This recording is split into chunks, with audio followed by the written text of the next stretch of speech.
नमस्कार। अयोध्या में भव्य राम मंदिर का निर्माण हो रहा है और आप और हम सब लोग जानते हैं कि विगत 500 सालों में 77 युद्धों के बाद में यह राम मंदिर का निर्माण हो रहा है। पर इस पूरी युद्ध की लड़ाई में दो पड़ाव बहुत महत्वपूर्ण थे।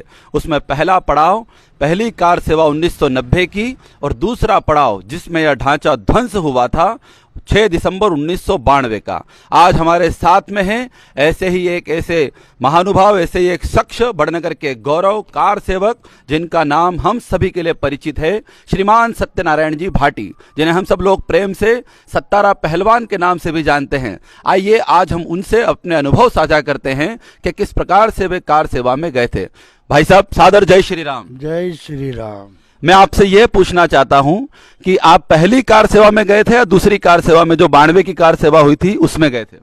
मैं दूसरी कार सेवा में गया था। दिसंबर 92 बाबरी ढांचा जब ध्वस्त हुआ उस कार सेवा में गया था। तो क्या घटनाक्रम रहा 1992 में? नवंबर दिसंबर का महीना था, दिसंबर लगा ही था और हम सब लोग जानते हैं कि कड़ाके की ठंड थी, कल्याण सिंह की सरकार थी। तो आप थोड़ा बताइए कि कैसे आप बढ़नगर से इकट्ठा हुए, कैसे आप गए, थोड़ा सा आप अपनी जानकारी दीजिए। मैं बजरंग दल का नगर संयोजक था और ऊपर से आह्वान हुआ कार सेवक का कि कार सेवा करने अयोध्या जाना है। तो हम 10-20 मित्र मिलके और प्लान बनाया कि अपन को चलना है। उसमें महेश गुर्जर, गोविंदा और ये राजकुमार पवार 10-20-21 जने हम यहाँ से उज्जैन से 30 नवंबर को अयोध्या वाली फैजाबाद वाली गाड़ी में बैठ के, और भी कार सेवक, पूरी ट्रेन कार सेवक की थी। उज्जैन से प्रस्थान करके हम 1 तारीख को वहाँ पहुँचे अयोध्या। फिर 1-2 रोज इलाहाबाद वगैरह घूम फिर के वापस हम 6 दिसंबर को सुबह 6 बजे अयोध्या पहुँचे। सरयू जी में स्नान करा। उसके बाद आह्वान हुआ कि अपने को कार सेवा राम चबूतरे पे करना है। उसके बाद हम अयोध्या सरयू जी से स्नान करने को मेरा प्रश्न इस प्रकार से था कि आपको ये मालूम तो था कि 1990 की कार सेवा में जब मुलायम सिंह मुख्यमंत्री थे तो उस समय मुलायम सिंह ने गोलियां चलवा दी थी। उस समय उसने कहा था कि परिंदा भी पर नहीं मार सकता है और कितने ही कार सेवक शहीद हो गए थे, बलिदान हो गए थे।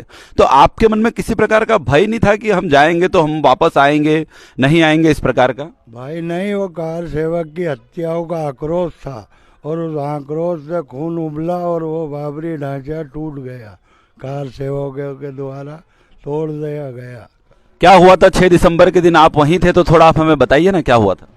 6 दिसंबर को 11 बजे सभी कार सेवकों ने बाबरी ढांचे पे आक्रमण कर दिया और चारों तरफ से उसको घेर के और तोड़ने लगे और करीब 6 घंटे में उसको डमी डोज करके उसका मलबा हम बैग में भर लाए।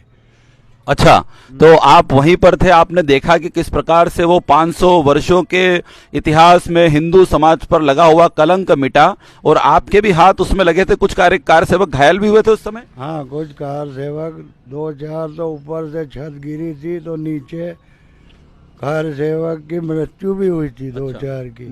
मेन गुम्बज गिरा था, ऊपर से भी तोड़ रहे थे और नीचे से भी। ऊपर की गुम्बज गिरी तो नीचे वाले उसमें दब गए थे और कम से कम 200 कार सेवक घायल भी हुए थे और मेरे को भी लगी थी यहाँ। अच्छा, ये यहाँ चोट का निशान आपके भी सिर में लगी हुई थी जी।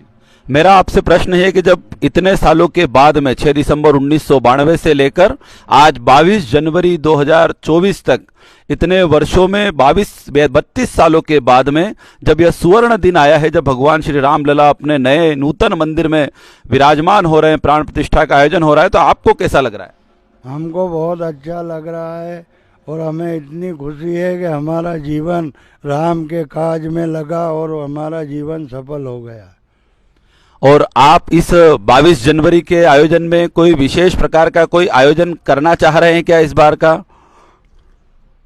22 जनवरी को श्री सांवरिया मंदिर से एक शोभा यात्रा निकाली जा रही है। तो सभी नगर वासियों से निवेदन है कि उस यात्रा में पधार कर श्री राम जी की शोभा बढ़ाएं।